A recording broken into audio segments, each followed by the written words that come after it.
always find this part of calculating property settlements interesting because it isn't black and white, and that's contributions. Basically, what did each of you contribute to the relationship and your property pool? So, first things first, contributions can be financial, physical, emotional.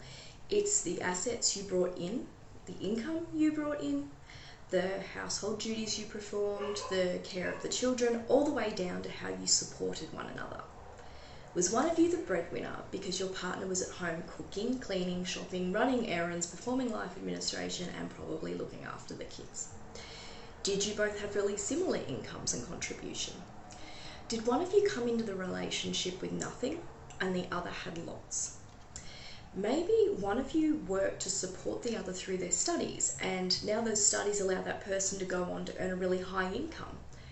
Maybe one of you was chronically ill and the other one had to take a lot of time off work in order to care for you, so the income wasn't as high as it could have been. Maybe one of you just sat at home and did nothing, and the other one worked and came home and cooked and cleaned and did all the household duties as well. It happens.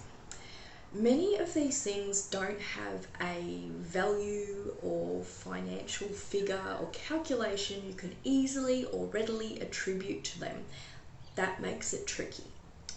To add to the complications, the length of your relationship will also impact the view the court might take on your contributions. For example, if you've only been together for a few years and one of you comes into the relationship with $500,000 and the other one brings in their PlayStation 4 and their rusty old Datsun. I don't even know if there's rusty old Datsuns around anymore, but someone comes in with an absolute ton of stuff and the other one came in with nothing. Those contributions would hold much greater weight in that very new relationship than if those same two people were together for a really long time, say 20, 30 years, in which case those initial contributions have kind of dissolved across the length of time in the relationship. So for someone somewhere in the middle, it gets even trickier. It's somewhere in between. So short relationships, we look at what you brought in at the start, and that has a lot of importance. For a long relationship of 20, 30, 40 years, your contributions are going to have been pretty equal with respect to income, financial support, household duties. That's how we will presume it usually was. Medium relationships, it's going to be a bit of both.